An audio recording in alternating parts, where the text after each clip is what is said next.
अष्टावक्र गीता का पहला पाठ, जब एक युवा राजा ने सत्य की खोज शुरू की। नमस्कार दोस्तों, आज हम एक ऐसी यात्रा शुरू कर रहे हैं जो आपकी जिंदगी को बदल सकती है। अष्टावक्र गीता, ये नाम सुनते ही मन में गहरी जिज्ञासा जगती है। ये कोई साधारण ग्रंथ नहीं है, बल्कि आत्मज्ञान का वो खजाना है जिसे पाकर राजा जनक जैसे महान व्यक्ति भी धन्य हो गए थे। कहानी शुरू होती है मिथिला के राजदरबार में। राजा जनक, जो अपनी बुद्धिमत्ता और न्याय के लिए प्रसिद्ध थे, एक गहरी बेचैनी महसूस कर रहे थे। सारी सुख सुविधाएं होने के बावजूद भी उनके मन में खालीपन था। वे सोचते रहते थे, मैं कौन हूं? इस जीवन का असली मतलब क्या है? यही सवाल आज भी हम सभी के मन में कहीं ना कहीं छुपा रहता है।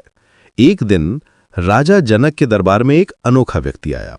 उसका नाम था अष्टावक्र। शारीरिक रूप से वो 8 जगह से टेढ़ा था, लेकिन उसकी आंखों में ज्ञान की ऐसी चमक थी जो सबको मंत्रमुग्ध कर देती थी।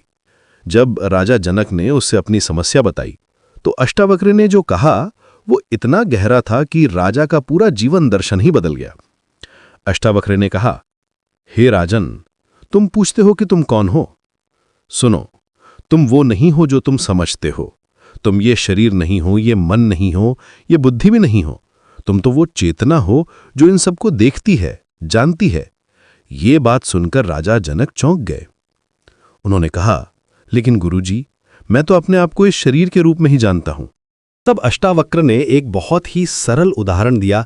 उन्होंने कहा, जब तुम सपना देखते हो तो सपने में तुम एक अलग व्यक्ति होते हो। कभी तुम राजा होते हो, कभी भिखारी, कभी पशु पक्षी भी। लेकिन जब तुम जागते हो तो तुम्हें पता चलता है कि वो सब सिर्फ सपना था। असल में तुम वही हो जो सपना देख रहा था। ये सुनकर राजा जनक को थोड़ी समझ आने लगी। अष्टावक्र ने आगे कहा, ठीक इसी तरह ये पूरा संसार भी एक सपने की तरह है। तुम वो साक्षी हो जो इस सपने को देख रहा है। तुम्हारा असली स्वरूप वो चेतना है जो हमेशा शांत, निर्विकार और आनंदमय है। राजा जनक ने पूछा, तो फिर मैं इस भ्रम में क्यों फंसा हुआ हूं? इस सवाल का जवाब देते हुए अष्टावक्र ने समझाया, ये भ्रम अज्ञानता के कारण है। जैसे अंधेरे में रस्सी को सांप समझ लेते हैं, वैसे ही तुम अपने असली स्वरूप को भूलकर खुद को ये शरीर मन समझ बैठे हो। उन्होंने कहा कि जब तक तुम ये समझते रहोगे कि तुम ये शरीर हो, तब तक तुम्हें दुख होता रहेगा, क्योंकि शरीर नाशवान है, बीमार होता है, बूढ़ा होता है। जितेंद्र कुमार यहाँ एक बहुत महत्वपूर्ण बात समझने की है। अष्टावक्र कह रहे हैं कि हमारी सारी परेशानियों की जड़ यही गलत पहचान है। हम अपने आप को वो समझते हैं जो हम नहीं हैं। ये ऐसे है जैसे कोई राजा अपने आप को भिखारी समझ ले और फिर भीख मांगने लगे। राजा जनक ने पूछा, तो मैं अपने असली स्वरूप को कैसे जान सकूंगा? अष्टावक्र ने मुस्कुराते हुए कहा, बहुत सरल है।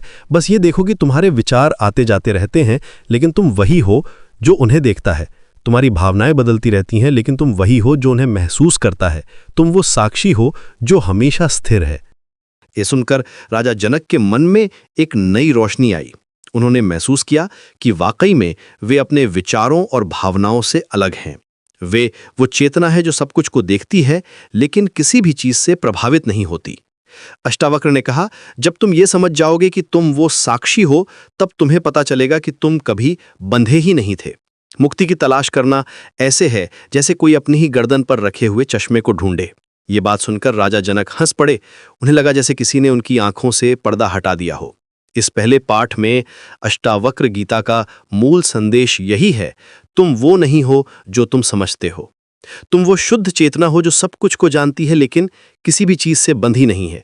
ये समझना ही आत्मज्ञान की शुरुआत है। आज के इस पाठ से हमें ये सीख मिलती है कि हमारी सारी समस्याओं का समाधान बाहर नहीं, बल्कि अपने अंदर छुपा है। जब हम अपने असली स्वरूप को पहचान लेते हैं, तो जीवन की सारी उलझनें अपने आप सुलझ जाती हैं।